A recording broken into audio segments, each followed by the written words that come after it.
Apple's strategic push into India is a grand global supply chain saga. Long before the US-China trade war erupted, Apple sensed geopolitical shifts and set its sights on the Bharat Empire, aiming to turn this South Asian subcontinent into a new hub for production and markets. After the trade war began, Apple hit the accelerator, bringing in heavyweights like Foxconn, Pegatron, and Wistron to transform India into the next manufacturing powerhouse. Indian media and politicians cheered wildly, proclaiming Apple was ditching China and the Bharat Empire was poised to dominate the smartphone industry. Yet reality hit like a bucket of cold water, leaving Apple and India red-faced. To this day, the vast majority of Apple's products are still made in China, while India's grand ambitions remain stuck in the realm of future potential. Apple's interest in India wasn't a spur-of-the-moment whim. In the early 2010s, Apple began exploring this vast market's potential. In 2016, Tim Cook visited India, meeting Prime Minister Modi and pledging deeper investments in production and retail. Back then, US-China relations hadn't soured, but Apple already saw risks in over-relying on China's supply chain. When the trade war kicked off in 2018, with the US slapping tariffs on Chinese goods, Apple's India strategy shifted from tentative to full throttle. Foxconn expanded its Tamil Nadu factory in 2019, with Pegatron and Wistron following suit, painting a rosy picture of India's manufacturing future. Modi's government hyped its Make in India campaign, rolling out production-linked incentives with promises of tax breaks and subsidies. Indian media declared Apple would abandon China entirely, crowning the Bharat Empire as the global smartphone king. In 2023, Apple opened its first 2 retail stores in Delhi and Mumbai, with Cook himself cutting the ribbon, sparking a frenzy among Indian netizens. But behind the fanfare, Apple's India dream is far from smooth sailing.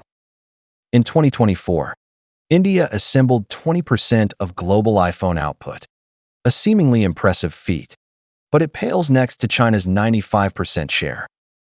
More embarrassingly, Apple's contract manufacturers keep hitting walls. Wistron's ordeal is a case study in failure. The Taiwanese firm struggled for years in India, plagued by worker strikes and factory riots.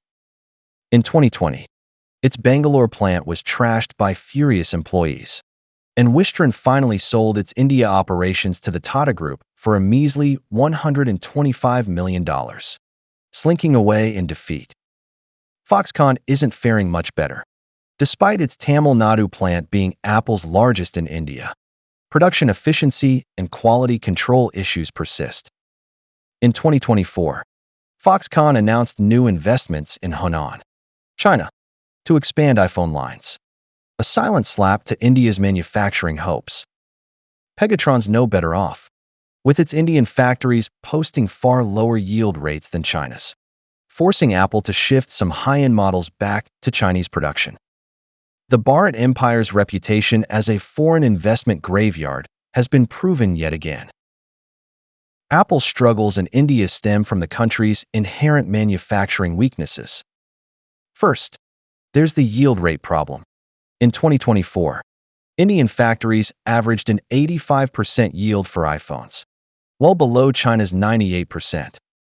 Tata Electronics, after taking over Wistron's plant, still grapples with quality issues, with iPhone 15 units returned from Europe due to defects, prompting Apple to redirect some iPhone 16 production back to China. Low yields don't just inflate costs, they tarnish Apple's brand.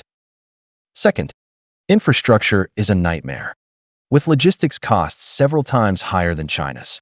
Sluggish ports, clogged roads, and unreliable power. In 2023, Tamil Nadu floods halted Foxconn's plant for days, paralyzing the supply chain. China's logistics networks and industrial parks, by contrast, are global benchmarks. Labor quality is another Achilles heel, with Indian workers often lacking skills and resisting high-intensity schedules, some even slacking on assembly lines. Foxconn has grumbled that training Indian workers takes twice as long as in China. Yet efficiency is half as good. Strikes and protests are routine, grinding factories to a halt. Worst of all is the business environment, where foreign firms face extortionate fines from local governments. In 2020, Wistron's factory riot, sparked by unpaid wages, led to authorities demanding hefty penalties. Tax policies are equally absurd, with imported components hit by 22% tariffs and 18% goods and services taxes, far steeper than China's rates. Suppliers lament that doing business in India is like walking through a minefield, one misstep away from disaster. Even more ironic is India's reliance on Chinese components. The Bharat Empire's industrial base is so weak it can't support Apple's complex supply chain. India can only churn out low-end parts like screws and plastic casings. Anything remotely sophisticated, screens, chips, camera modules, you name it, comes straight from China. India's vaunted 20% iPhone output leans heavily on Chinese parts, with its factories mostly assembling and relabeling to dodge tariffs and navigate U.S. trade barriers. Apple's presence hasn't magically transformed India's industry. The Bharat Empire remains a glorified assembly line worker in the global supply chain, light years from replacing China. Trump's tariff war only underscores India's awkward position. While electronics are temporarily exempt, the real aim is to force Apple back to the U.S., rebuilding its hardware ecosystem. In the AI era, the U.S. knows it lags far behind China in hardware innovation, and Apple's ecosystem is key to closing that gap. India's phone assembly does nothing for America's hardware woes. Washington has zero interest in propping up the Bharat Empire. It wants to dominate chips and AI itself. Apple's influence on the chip industry is massive, and Trump's push to get TSMC to build in the U.S. hinges on Apple returning home to spark a cluster effect among suppliers. India, meanwhile, has no stake in chips or AI, obsessing over assembly jobs for bragging rights. Compare that to China, where Alibaba powers AI services for iPhones, Cloud Guizhou handles big data, and DeepSeek drives AI research. India? It's got nothing but loud slogans. Despite India's ambitions, China's grip on Apple's supply chain is unshakable for now. In 2024, over 95% of Apple's products, iPhones, MacBooks, iPads, are assembled in China. China's edge isn't just cheap labor.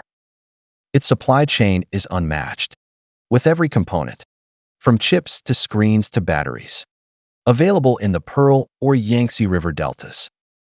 Firms like Foxconn, Luxshare Precision, and Lens Technology form a tight-knit ecosystem, responding at lightning speed. Innovation is another strength. With flexible screens, foldable displays, and ceramic casings born from Chinese supply chain collaboration.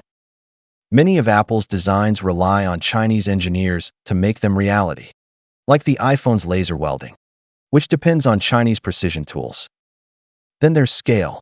Chinese industrial parks house hundreds of thousands of workers. Foxconn's Zhengzhou plant employs 300,000 at peak, churning out 500,000 iPhones daily. India's factories can't touch that. Apple's innovation has taken heat lately, with iPhone designs growing stale and rivals like Samsung and Huawei leaping ahead in foldable screens and AI. Before U.S. sanctions, Huawei briefly topped the global smartphone market, a testament to Chinese prowess. The trade war bought Apple breathing room, but it's not a long-term fix. Apple's car flop is a stark warning. In 2024, it scrapped its EV project, partly because it couldn't replicate China's supply chain elsewhere. Meanwhile, Xiaomi, far less flush than Apple, leveraged China's nimble, low-cost supply chain to launch its SU7 EV to rave reviews. Without China's industrial backbone, Apple's innovation stalls. Apple's design and R&D lean heavily on China's industrial clusters. Shenzhen and Dongguan's countless small firms excel, at rapid prototyping, mold optimization, and material testing. Apple's engineers, stationed in China, work hand in glove with suppliers, turning concepts into products in months. The Bharat Empire lacks this ecosystem. Its factories struggle with basic designs, let alone cutting-edge innovation. In 2024, Apple tried making iPhone 16 Pro units in India, but quality issues forced some production back to China, with suppliers like BYD and Luxshare stepping in. India's Make in India mantra has echoed for over a decade, from overtaking China to ruling the world, yet it's gone nowhere. In 2024, India's iPhone exports hit $100 billion. Decent on paper, but a speck compared to China's trillions in annual exports. The Bharat Empire lives in a perpetual tomorrow that never arrives. Instead of hyping de-Chinification, India should get real. Fix crumbling infrastructure with better roads, ports, and power.